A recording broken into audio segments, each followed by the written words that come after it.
My name's Kevin Martin, here again with the Lake Erie Regional Grape Program and Luke Haggerty. This is probably going to be one of his last podcasts, but we're pretty excited here today to talk about some cover crop work that he's been doing the last couple of years. I don't get excited too easily, but this is some really interesting work and we want to share it with you. I think it's pretty new for perennial crops and grapes, so hopefully we see some changes in the industry because of it. And we'll have some other resources available, but I think this is going to be a good video to reference when you start planting cover crops and how to do it right and how to do it wrong. And we've learned a lot, and that's been because of Luke, and I'll let him talk a little more about it. Sure. I mean, you can kind of so we did a 2-year cover crop study where we looked at where we teamed up with area grape growers and looked at what they were planting. We tried a few different mixes. We had a few of the growers trying, up to 8 different species in a single cover crop mix, and another grower that tried like 8 different series of mixes. So it was a good time to kind of get out and take a look at what was going on. And then we evaluated pruning weight, soil, soil structure and soil nutrients and things like that. Also vine health things with the petiole. But we also looked at weeds and which cover crops are suppressing weeds and yield, and just kind of did a whole shotgun approach to try to figure out as much as we could in that 2-year time period. And I think some of we got a lot of exciting data when it comes to vine size, their pruning weights, and a lot of our weed data. So, I mean, I know a little bit about cover crops, and it seems like you can do a lot of different things, and the choices of seed mixes can be very complicated. But in a period of 2 years, what was the biggest takeaway? Was there anything that happened that was dramatic? I think the biggest takeaway, or I guess my number one recommendation, would be annual ryegrass and tillable radish mix.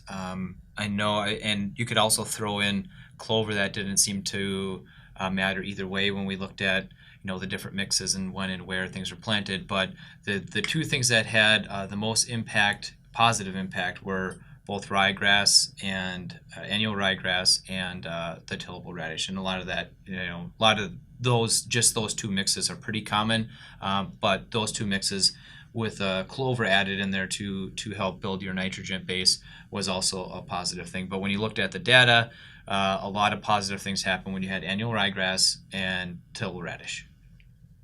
And for rates for that, the rate of annual ryegrass was around 15 pounds an acre, and the radish was about 1 pound an acre.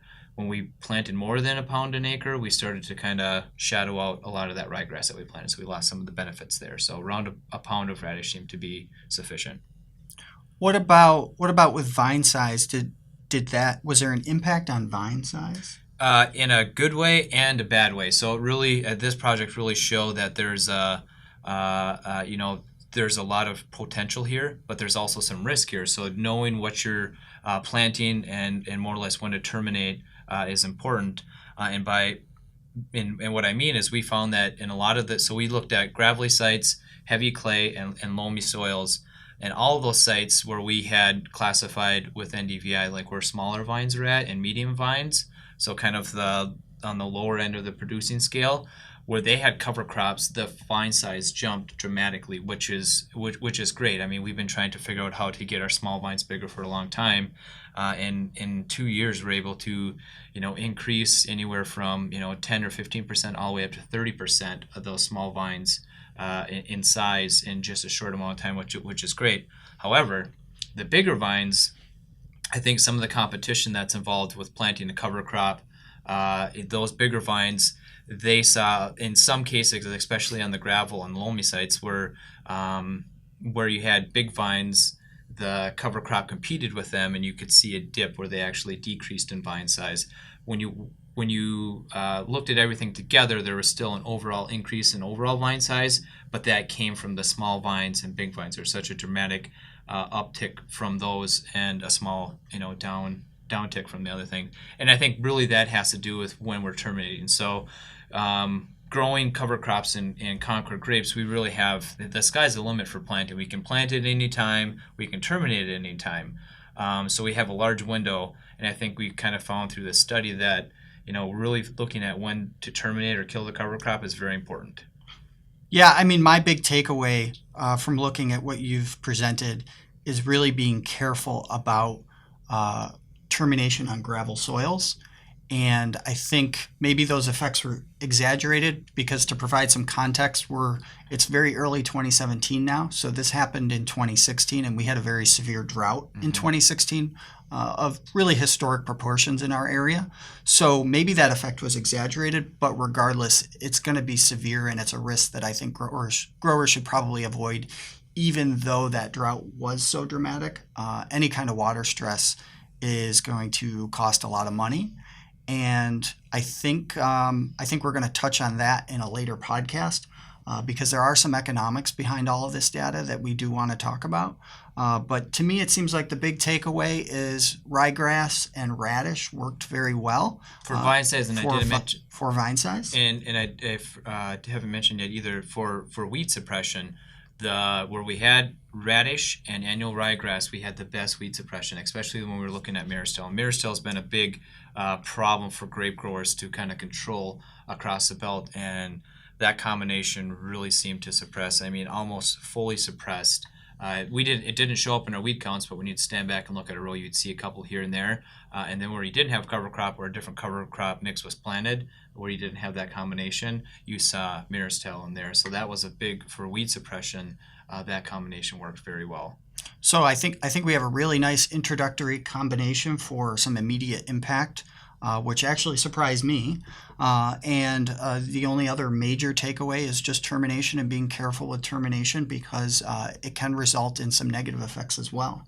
And I think my recommendation, especially if you're on a gravelly site, and then we could probably touch on this on another podcast too, but just to get in here now, my recommendation right now is that if you're growing on a gravel site or you have large vines, so we don't have that competition with the cover crop, that the cover crop should be terminated when the shoot length is around 6 inches.